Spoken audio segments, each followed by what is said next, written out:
Para continuar, pasamos al debate retos y alcances de la reforma electoral en Colombia desde una perspectiva comparada.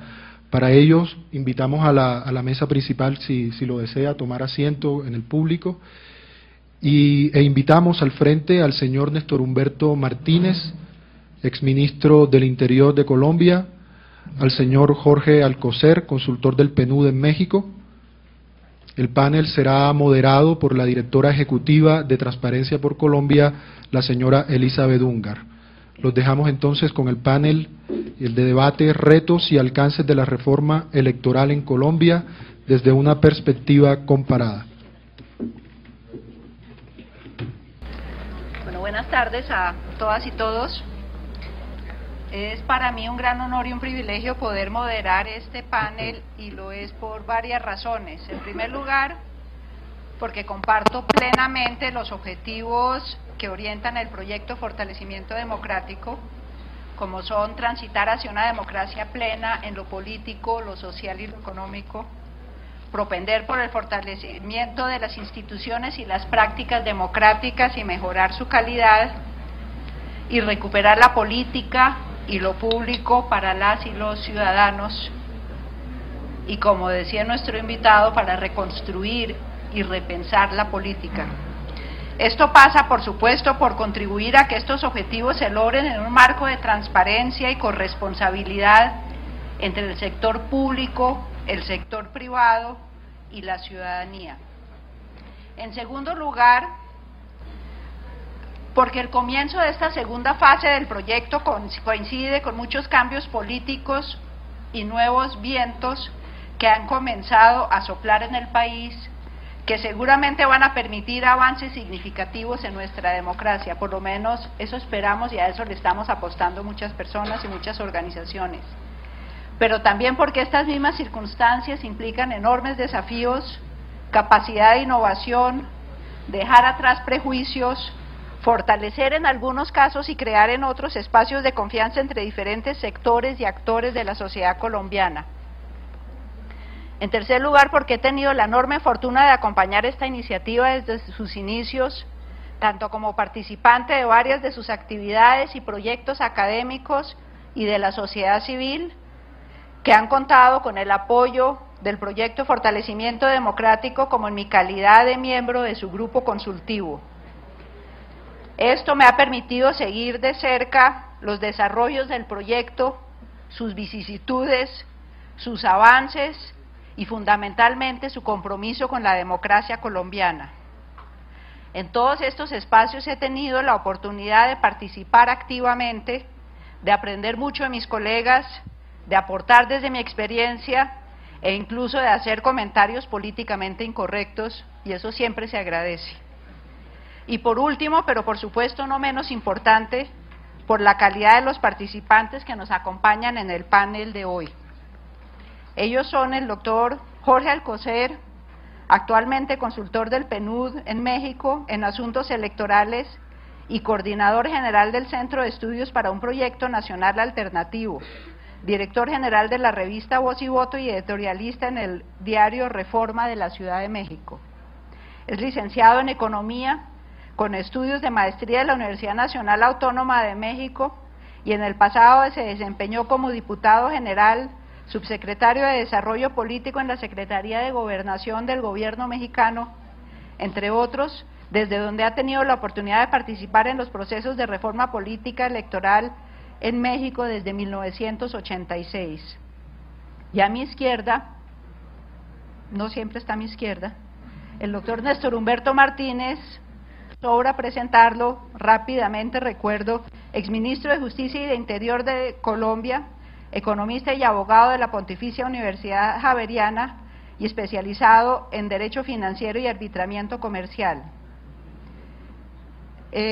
Fue uno de los fundadores del Centro de Arbitramiento de la Cámara de Comercio de Bogotá, funcionario de la Superintendencia de Sociedades, superintendente delegado para las instituciones financieras y en 1990 superintendente bancario.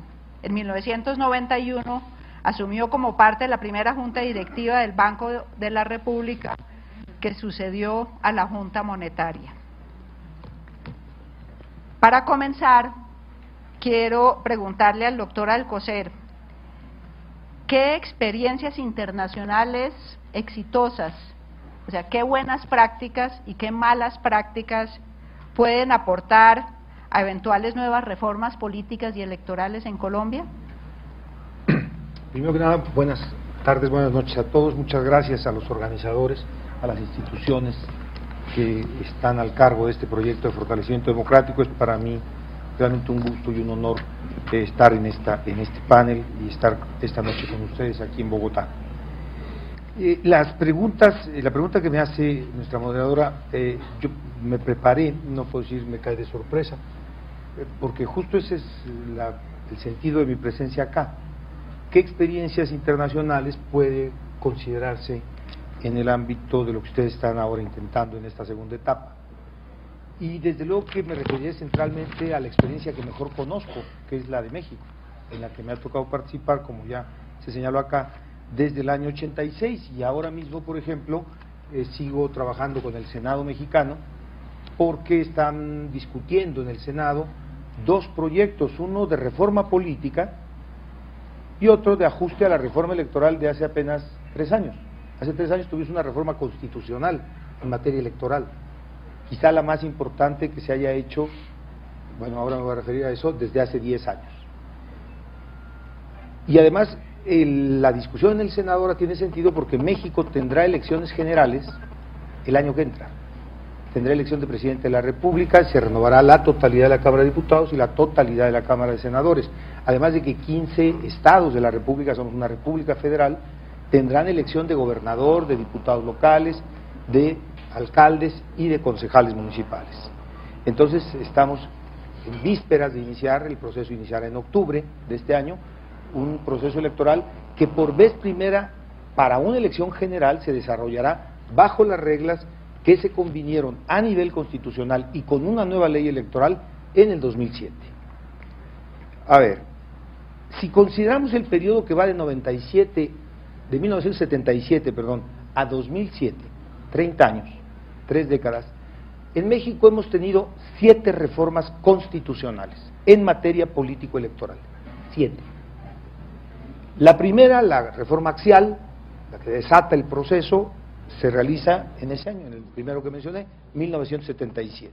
Una reforma básicamente para empezar a abrir el sistema y dar paso a la incorporación y legalización de fuerzas políticas hasta entonces excluidas. Casi 10 años después se realiza una nueva reforma, en 1986. Esa reforma es la que rige las elecciones de 88, cuando en México se vive, después de la elección presidencial, una crisis política por la creencia generalizada de que existió fraude electoral en la elección presidencial y de que el candidato ganador lo hizo gracias a un fraude. Eso empuja una nueva reforma que se realiza, de hecho se negocia a partir de que ese presidente toma posesión del cargo. La reforma se negocia a lo largo de 2 años, el año 89, el año 90, y en el 90 se produce una reestructuración integral del sistema electoral. Parecía que todo iba muy bien hasta que en el 94 estalla un alzamiento armado de un grupo de izquierda en el sur de México, el EZLN, quizá ustedes algunos lo recuerden, y eso propicia una nueva discusión sobre el sistema electoral, sobre la necesidad de perfeccionarlo, e inicia una nueva reforma que se acelera porque en el mes de marzo de aquel año del 94 asesinan al candidato presidencial del principal partido político de México, del partido gobernante, que era el PRI.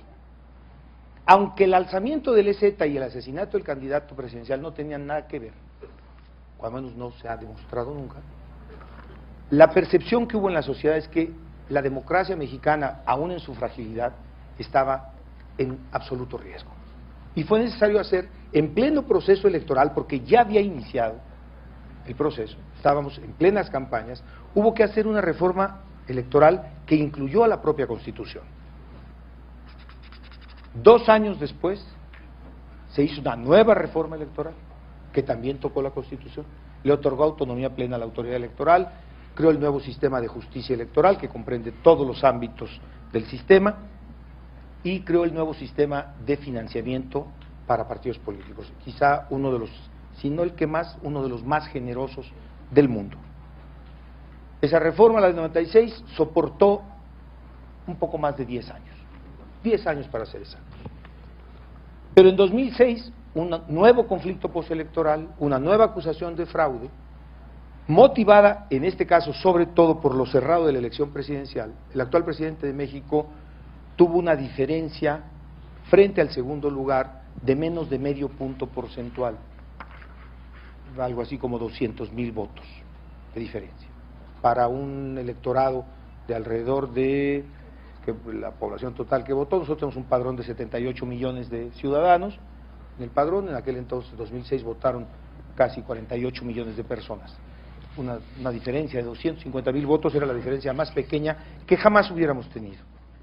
Pero todas estas reformas se dieron en un ciclo largo, 30 años haciendo reformas.